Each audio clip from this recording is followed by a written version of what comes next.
जो मुसलमानों को कुछ नुकसान पहुंचने की बिल पर उन्होंने किसी हालत में भी उन्होंने उसे लागू नहीं होने देंगे। नमस्कार, आदाब। आप देख रहे हैं खबर अड्डा और मैं हूं आपके साथ सुम्बुलीरम।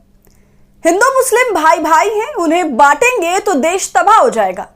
वक्फ संशोधन विधेयक के जरिए सरकार की कोशिश वक्फ संपत्ति पर कब्जा करने और देश के लोगों को धर्म के आधार पर बांटने की है। देश हिंदू मुस्लिम सिख ईसाई की एकता के बल पर चलेगा, ना कि नफरत और बंटवारे की राजनीति से चलेगा।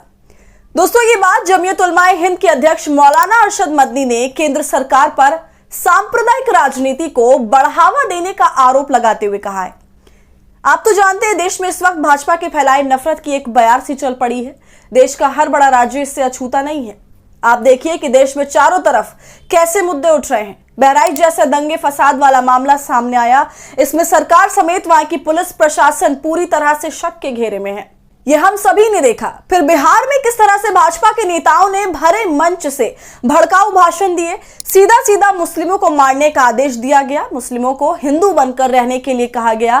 फिर झारखंड में हेमंता बिस्वा शर्मा का नफरत वाला बयान जो वो लगातार देते आ रहे और साफ कह रहे कि मुझे मुस्लिमों को भगाना है, असम से खदेड़ना है, लोगों को भड़का रहे कि ये तुम्हारे लिए खतरा है।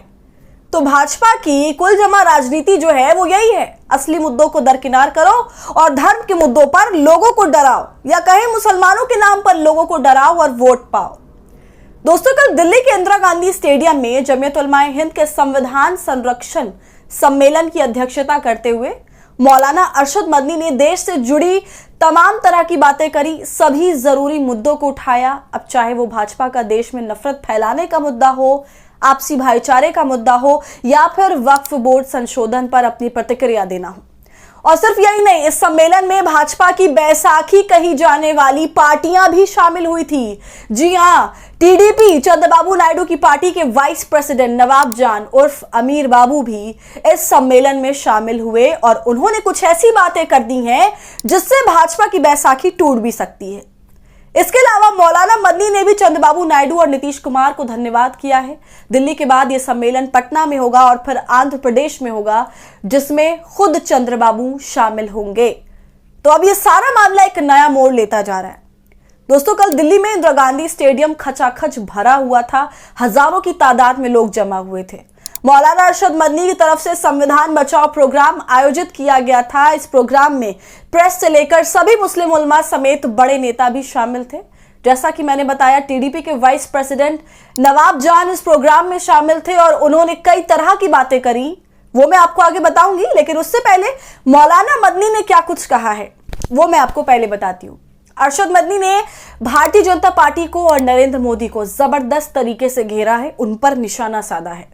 मदनी ने कहा कि आप मुसलमानों की जमीन को हड़पना चाहते हैं, आप हराम की खाना चाहते हैं। वक्फ अल्लाह की मिल्कियत में दी गई है, हम बाहर से नहीं आए हैं। अगर हिंदू गुज्जर है तो मुसलमान भी गुज्जर है, अगर हिंदू जाट है तो मुस्लिम भी जाट है। वहीं बुलडोजर एक्शन पर मदनी ने कहा कि देश में बुलडोजर से गिरने वाले 95% मकान मुसलमान के हैं। गलती किसी एक आदमी से होती है, आप पूरे मकान को गिरा देते हैं, तो फिर माँ बाप या बीवी बच्चे कहां जाएंगे? हम इसके खिलाफ हैं, ये मुल्क के संविधान के खिलाफ है। मौलाना मदनी ने भाजपा की तरफ से हो रही ज्यादतियों पर तो बोला ही, इसके अलावा जो सबसे बड़ी बात रही वो थी वक्फ बिल की बात और उससे जुड़ी भाजपा की बैसाखी सरकार की बात, जिससे अब ये कयास लगना शुरू हो गए हैं कि मुसलमान की जो एकजुटता दिख रही है यहाँ पर, उसे देखते हुए नीतीश और नायडू पलट सकते हैं क्या? क्योंकि इन दोनों ही पार्टियों का मुस्लिम समुदाय को समर्थन मिल रहा है और वो इस सम्मेलन में शामिल हो रहे हैं और भाजपा की नीतियों के खिलाफ में बोल रहे हैं।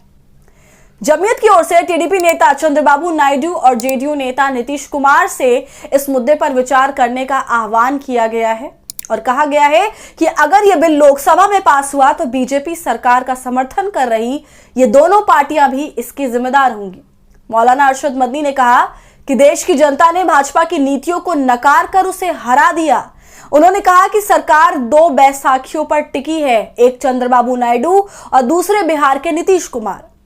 मदनी ने दावा किया कि उन्होंने नायडू को इस कार्यक्रम में बुलाया था लेकिन वो नहीं आ पाए और अपनी पार्टी के उपाध्यक्ष नवाब जान को भेजा। इसके लिए मैं उनका धन्यवाद करता हूं। मौलाना मदनी यही नहीं रुकते हैं, उन्होंने ये भी कहा कि जम्मू कश्मीर में आपने सेक्युलरिज्म को आग लगानी चाहिए। इसका नतीजा हुआ कि बीजेपी हार गई। अगर चंद्रबाबू नायडू और नीतीश की बैसाखी ना होती तो देश में बीजेपी की सरकार नहीं बनती। तो दोस्तों, देख रहे हैं आप, देश में जो कुछ भी हो रहा है, नफरत की राजनीति हो रही है, उसके खिलाफ अब मौलाना अरशद मदनी ने अपनी मुहिम तेज कर दी है और ऐसा करके अपने साथ बैसाखी पार्टियों को मिलाकर उन्होंने भाजपा के लिए एक नई परेशानी खड़ी कर दी है। क्योंकि इस प्रोग्राम में शामिल होते हुए टीडीपी के उपाध्यक्ष नवाब जान ने कहा कि वक्फ संशोधन बिल को नाकामयाब करना है। टीडीपी उपाध्यक्ष ने कहा, इस देश की आजादी में सबसे ज्यादा हिस्सा मुसलमानों का है। वक्फ बिल को हम पूरी तरीके से खारिज करते हैं। इसमें जो भी बदलाव लाने की कोशिश की जा रही है वो किसी भी लिहाज से मुसलमानों के पक्ष में नहीं है। हमारे नेता चंद्रबाबू नायडू सेक्युलर जहन के हैं। हमारी सरकार शिक्षा के लिए मुसलमानों के बच्चों को 15 लाख रुपए तक दे रही है। अगर केंद्र सरकार की ओर से वक्फ बिल लाने की कोशिश की जाती है तो हम इसके विरोध में रहेंगे। इस देश पर सभी का अधिकार है। हम सभी ने शहादत दी है। हमारे देश को कोई बांटने की कोशिश करेगा तो हम उसे रोकने को जान दे देंगे। हमारे मुख्यमंत्री चंद्रबाबू नायडू की विचारधारा सेक्युलर है। 15 दिसंबर को आंध्र प्रदेश में वक्फ बिल के खिलाफ एक कार्यक्रम होगा। इसमें मुख्यमंत्री चंद्रबाबू नायडू भी शामिल होंगे। आज जो हो रहा है, आप सब लोगों को मैं इस समय बताना चाहता हूं, हमारे वजीर आला नारा चंद्रबाबू नायडू साहब एक सेक्युलर माइंड के आदमी हैं।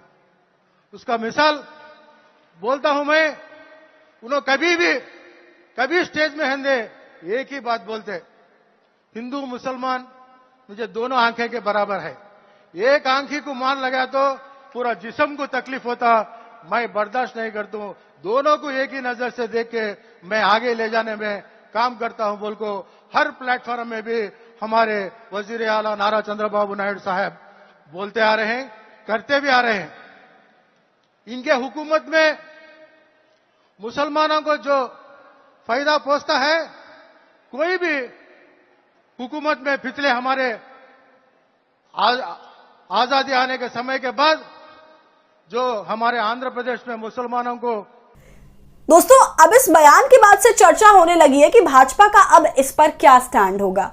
कहा जा रहा था कि संसद के अगले सत्र में सरकार इसे सदन में पेश करेगी। इस बिल को बता दें कि केंद्र सरकार द्वारा इस बिल को हाल ही में लोकसभा में पेश किया गया था। सरकार द्वारा कहा गया था कि यह संशोधन बिल मुसलमानों के हित में है। हालांकि सदन में विपक्षी सांसदों ने इसका विरोध किया था।